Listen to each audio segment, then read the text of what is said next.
Welcome back, everyone. Heart disease remains the #1 killer in America. Everyone knows that there are statin drugs out there, aspirin, surgery, even diet, and all of these are vital for healthy heart. But a new study is grabbing the attention of many doctors across the country. And here to tell us more is natural health care expert Dr. Mark Mencola. Good to see you. Great to be here. Thank you. So there's a new study out there that does not include surgery, does not include all these drugs, but instead includes magnets. Temple University researchers have been working for years on thinning oil for engines and pipelines with this magnetic technology. They've now applied the same technology to thinning human blood. Isn't that unbelievable? Incredible. Now, Mark, when I think about this, I think, I have this vision of someone taking a magnet and, like, running it across. That's certainly not the case. No, what they've done in these studies, Kim, is they've isolated blood cell samples. But they found some remarkable research, remarkable information from this research. They found that a mere 1 minute of magnetic exposure, that's the equivalent of MRI exposures, 1 minute, reducing the blood thickness by 30%. Wow. Incredible. And in so many people who are fighting this, that is a huge difference. Well, in 1 minute lasts 4 hours. So think of the applications. The possibilities are incredible. Absolutely. Okay, so how would they go about applying this? Would it be like an MRI machine? Is that how we go about it? There's many different potential applications that still have to be researched. There's a lot of study that needs to be done. But there's many possibilities. You know, over in Europe and over in the Far East, there are many different magnetic beds. Folks are now ordering and purchasing magnetic beds.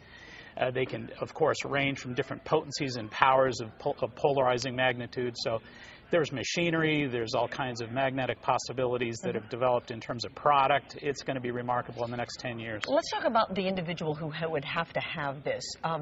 Would a doctor determine the strength at which you would go into a magnetic field? I mean, would it be like a prescription? It really would be, and I think that's the direction we're heading in. But the candidates would be people who have very thick blood viscosity. Okay. You know, the idea that they may have a heavy clotting factor.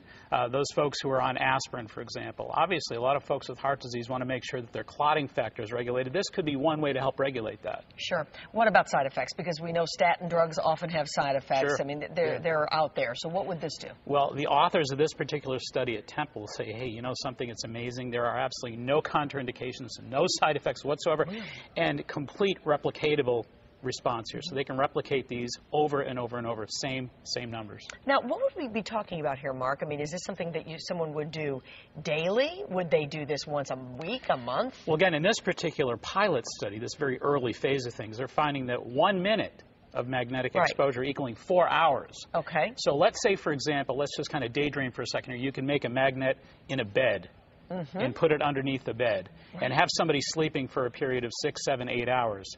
Now, do the math on this. You could actually carry yourself through that process for a whole day or so after that sleep. Sure, absolutely. Okay, and what about the cost of this? Because this sounds like something that could be very costly. Well, I think it actually may be the opposite. I think that the idea that magnets are fairly inexpensive, and it depends on the gauze or the power of those magnets, the structure of those magnets, and the placement of those magnets. But I think it really could be a remarkably affordable way to thin the blood. Maybe more affordable than these drugs that we're talking about, or ultimately surgery and the issues that are associated with heart disease. I think affordable, number one, and number two, safe and effective. And who couldn't do this? I mean, again, there's no contraindications. This is safe for everybody.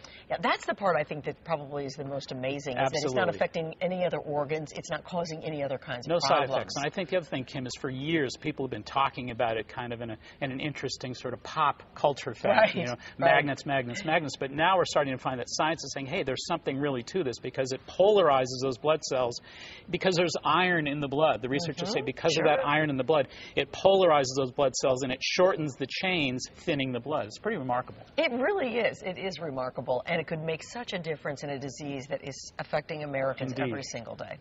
Great to see you. Great to see you We're glad as well. you came and told us about that. Thanks. Keep us updated Will on do. it. I'll That's do for that. sure.